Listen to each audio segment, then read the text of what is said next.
So lo and behold, I was saying, tomorrow while we're painting up in here, getting some satin on there. Um, I read another book.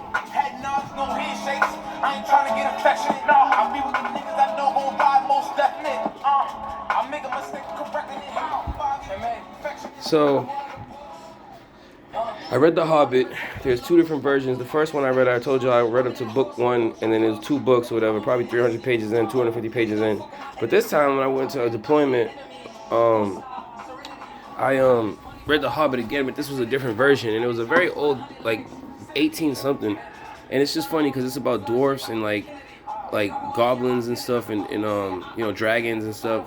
So there was only one dragon. His name is Smog. That's about towards the three-quarters way of the book, and he's covered in gems and jewels, and he's surrounded by treasure. They're trying to find a treasure or something like that. And the first quarter, maybe the first third or quarter, like 33% of the book, 25% of the book in The Hobbit. I forgot his name already, but Mr. Frodo, I think his name is. But I don't know if that was the same name as this one. But they just so he has really good skills at being undetected because he could walk without people hearing him coming and stuff, or like stuff like that. And they so in a quarter, maybe a third into the book, he finds the ring in a cave, a really dark cave, and they say, well, then they tell us that the the ring helps him turn invisible. Like, I didn't know that. Lord of the Rings, this is like a part of the Lord of the Rings trilogy. I didn't know that that's what the ring does. I thought it was like unlimited power. That's probably one of the other rings or something like that.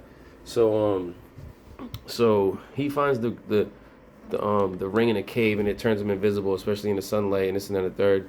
So that's a good combination for him, for a hobbit that's going on a journey for Ganondorf, or Gandalf, or whatever his name is, the big wizard or something like that. And so as the story goes, the Hobbit and his friend, I forgot his friend's name, but they run into some trouble where so the goblins. Oh yeah, and this dude Gollum, the guy, I thought it was Smeagol, the guy that goes My Precious, but I don't know if that's really him. But he's um he's in it too, in the dark cave, and he's the only one that can see in the cave, and all the other things can't, including Mr. Frodo's having a hard time seeing, or something like that. And then he says he knows the ring's out there, something, or something like that. He's got a sense that the dude has it, the Hobbit. And then going forward after that, the Hobbit and his friend get attacked by goblins and ghouls or something like that.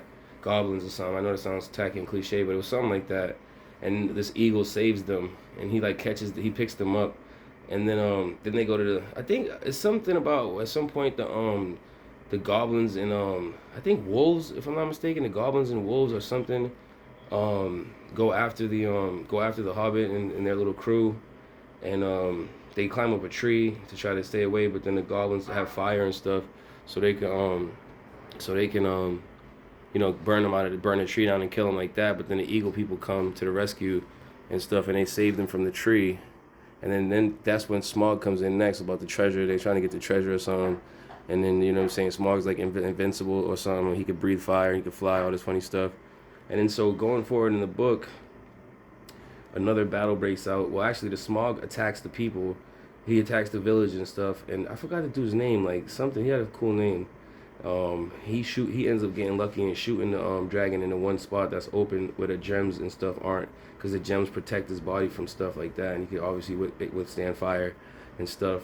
And his name's Smog again, and that was about three-quarters of the way. And then after that, they go to war with the goblins again, and the eagle people help them and stuff, like help them win and like help them escape and stuff like that. And that was pretty much it. And I know I went up to page 301, but I'm almost sure that it ends the last 4 or 5 pages with God knows they're doing a potluck or something, or a banquet, because they do that every day in the elf world with the elves and the hobbits and the dwarfs and stuff, and the wizards and all that, and the warlocks and all that stuff. It did give me major Harry Potter vibes and stuff like that. But that's the whole book, 306 pages. I read 301, you know what I'm saying? I'm very proud of myself. I'm pushing 20 books at this point. Like I said, my guys have my back. You know that. A bunch of guys behind me with knives, and then that's what I was saying in that little stupid freestyle.